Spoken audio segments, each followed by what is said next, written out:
Frères et sœurs bien-aimés, je vous salue au nom de Jésus et toujours dans le but de faire plus de pas à la suite de notre Seigneur, de pouvoir encore mieux le connaître, mieux le découvrir, j'ai pensé aborder avec vous un nouveau thème qui est celui du Notre Père, le Notre Père. Ce qu'il faut dire d'abord, c'est que l'une des plus grandes nouveautés de notre Seigneur Jésus-Christ qu'il nous fait découvrir, c'est de nous faire comprendre le sens de la filiation divine. Il faut savoir que aucune créature, nous sommes créatures de Dieu, mais aucune d'entre elles, à part l'homme, n'est capable ou ne sera en droit d'appeler Dieu Père. Et quand Jésus parle de notre Père, du mot Père, le mot Abba, il ne s'agit pas simplement du mot Père, mais il s'agit plutôt, je dirais, du mot Papa. Papa. C'est vraiment une révolution que les créatures ne soient plus de simples créatures qui seraient donc soumises à la volonté de Dieu, qui seraient de vulgaires objets aux mains de Dieu. Ce ne sont plus des créatures qu'il pourrait détruire comme il veut ou maltraiter comme il veut, mais Jésus nous fait comprendre que bien au-delà d'être des créatures, nous sommes les enfants de Dieu. Nous sommes les enfants de Dieu et nous appelons Dieu notre papa. Je dis par exemple dans le mot père et papa, il y a une grande différence pour moi personnellement. Vous croisez une personne qui dit, en présentant son géniteur, qui dit « c'est mon papa ». Voilà mon papa. Vous voyez tout de suite dans ce mot papa la proximité qu'il y a entre le fils et le père. Mais quand quelqu'un dit « c'est mon père », on voit tout de suite qu'il y a comme une distance. Ce n'est pas une proximité, mais c'est mon père. Or, l'habitude de la proximité ferait que la personne dirait « voilà mon papa ». Donc, tout de suite, dans le mot « Abba », il y a cette grande distinction qui est faite. Ce n'est pas seulement un père lointain, mais c'est notre papa. Bien au-delà d'être une prière que le Seigneur nous enseigne à dire à tout moment, bien au-delà d'être la synthèse de la prière des prières, le Notre Père est un modèle de prière. Elle est un modèle de prière, cette prière. Dans le Notre Père, si on regarde les structures du Notre Père, le Notre Père touche à deux aspects. Un aspect qui renvoie à Dieu, qui serait donc l'aspect de la vie spirituelle des cieux, donc du ciel, de la vie avec Dieu. Et puis, un autre aspect qui concerne la terre, donc qui concerne notre quotidien, notre vie de tous les jours en tant qu'humain. Et si on regarde bien, cette prière vient rejoindre les deux commandements que le Seigneur, ou le seul commandement que le Seigneur nous a donné. Tu aimeras le Seigneur ton Dieu de tout ton cœur, de toute ton âme, de toute ta force et de tout ton esprit, et ton prochain comme toi-même. Donc une partie est orientée vers Dieu et l'autre partie orientée vers les hommes, vers la terre.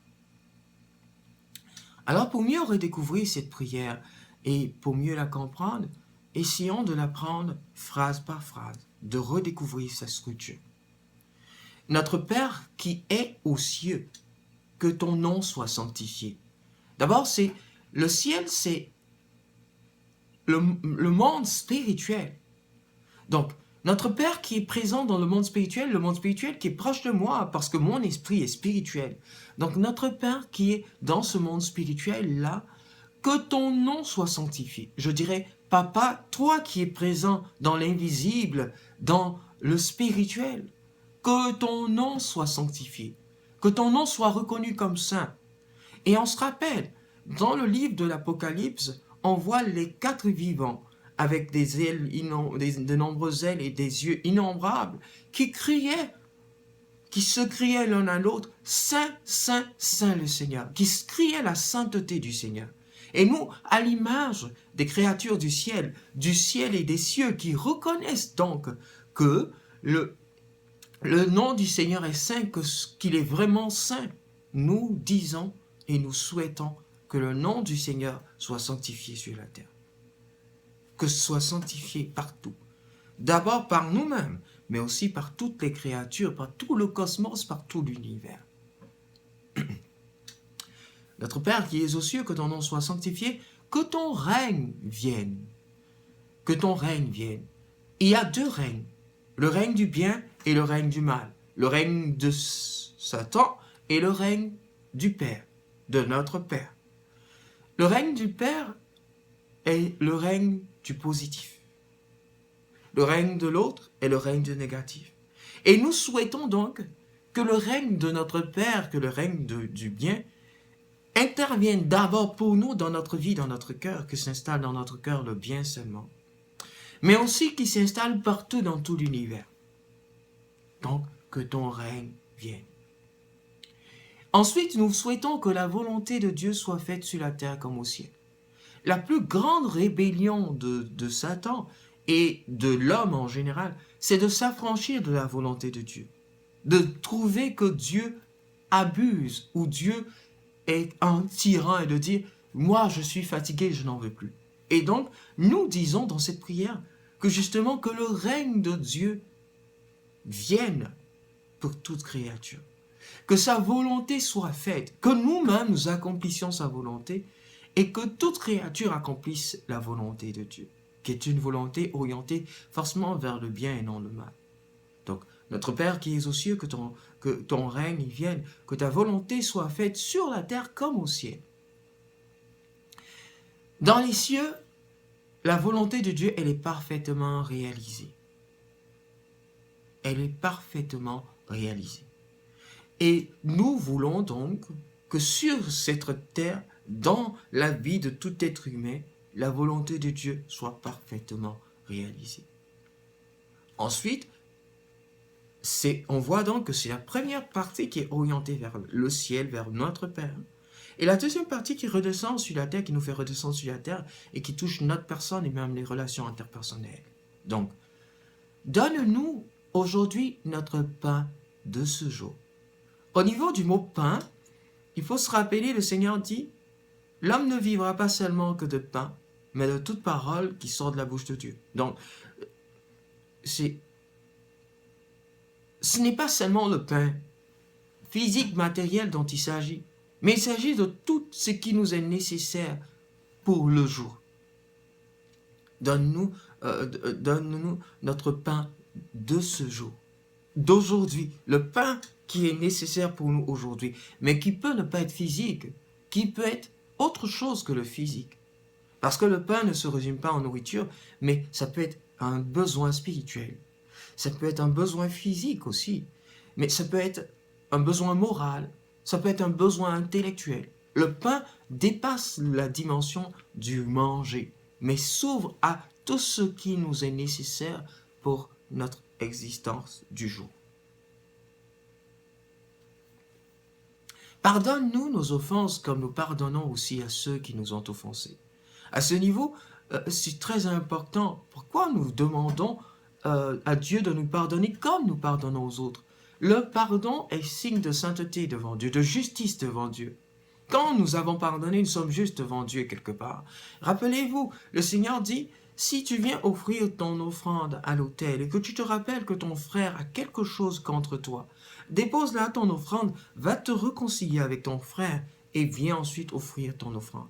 Pour nous dire justement que ce pardon-là nous rend dignes de demander quelque chose à Dieu, d'offrir notre offrande à Dieu. Et nous disons au Seigneur, pardonne-nous nos offenses comme nous pardonnons aussi à ceux qui nous ont offensés.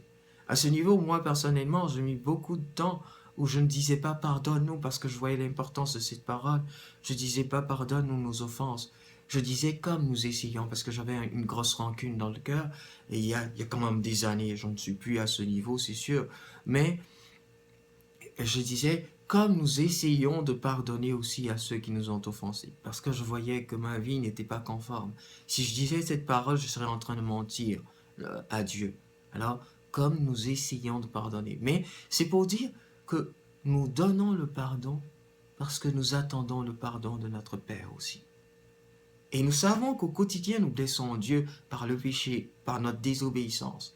Alors, nous disons, de la même manière que nous te demandons pardon, nous pardonnons aux autres parce que nous savons qu'ils peuvent nous blesser, parce que nous savons que nous aussi, nous pouvons les blesser. Et comme nous souhaitons qu'ils nous pardonnent et que tu nous pardonnes, nous aussi, nous leur pardonnons. Pardonne-nous nos offenses, comme nous pardonnons aussi à ceux qui nous ont offensés, et ne nous fais pas entrer en tentation, comme d'autres disent, ou ne nous soumets pas à la tentation. Peu importe, mais d'abord de dire que ce n'est pas Dieu qui nous soumet à la tentation en tant que tel. En fait, nous demandons à Dieu de nous épargner la tentation, de ne pas nous laisser succomber au tentateur.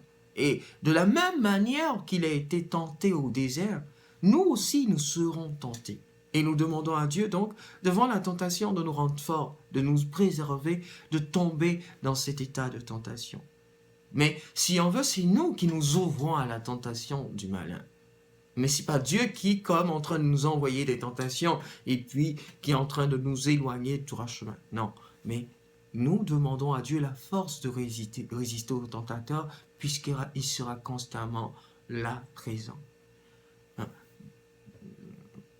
Pardonne-nous nos offenses comme nous pardonnons aussi à ceux qui nous ont offensés, et ne nous soumets pas à la tentation, mais délivre-nous du mal. Délivre-nous de tout ce qui est négatif, du mal, pas seulement du mal physique, mais du mal qui peut habiter notre cœur, du mal de la haine, de la rancune. Délivre-nous de tout ce qui est négatif en fait.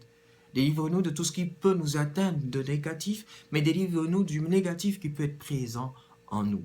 Voilà un peu cette prière. Alors, c'est vraiment la prière la plus merveilleuse qui soit. C'est vraiment la prière aussi très puissante. Moi, je me rappelle qu'il y a quelque temps, et puis je le fais souvent avec ceux qui me demandent des prières pour des cas de maladie assez concrets. Je disais il y a quelque temps à l'une de mes filles qui avait une grosse migraine depuis plusieurs jours, je lui disais, écoute, dis-moi, toi notre Père, et tu verras que ça va passer. Et puis c'était du genre, elle a voulu le dire, on était au téléphone, et puis je dis non, c'est pas comme quand elle a commencé de manière machinale, je dis non, c'est pas ce dont il s'agit. Prends le temps de penser chaque parole, de vivre chaque parole. Tu ne t'adresses pas à n'importe qui, tu t'adresses à ton papa. Et chaque mot que tu prononces, il faut le penser, il faut l'assumer et il faut l'offrir au Seigneur. Alors, quand elle a fini, elle dit, mais c'est fou, mais c'est arrêté. Il y avait une de mes filles qui avait son enfant, qui avait un hoquet, et je lui disais à elle aussi, regarde, dis à notre Père. Et l'enfant qui hoquetait depuis plusieurs jours voit automatiquement son hoquet s'arrêter. C'est une prière puissante. Et on dit que Jésus la disait vraiment beaucoup avec ses disciples. C'était l'une de ses prières qu'il disait constamment. Et nous aussi, nous devons non plus la dire de manière machinale, mais en pensant chaque parole. Alors demandons au Seigneur de nous conforter dans notre situation d'enfant de Dieu. Pas ceux qui disent que Dieu les aime pas et les a abandonnés, mais ceux qui savent que Dieu est présent. Et même quand il permet certaines choses qu'on ne comprend pas, mais il est là et il nous guide vers quelque chose de précis. Alors, je voudrais aujourd'hui, en demandant la présence de l'Esprit Saint, que nous disions ensemble cette prière que nous avons reçue du Seigneur.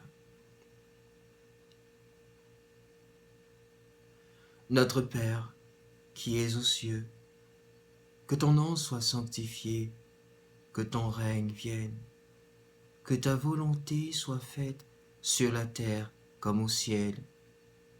Donne-nous aujourd'hui notre pain de ce jour.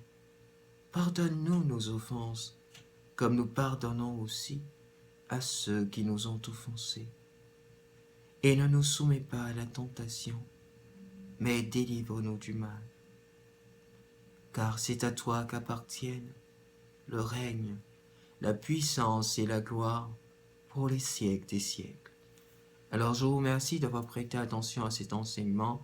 Je demande au Seigneur de vous bénir et de vous garder toujours dans ses chemins. Au nom du Père et du Fils et du Saint-Esprit. Amen. Je vous aime beaucoup. À bientôt.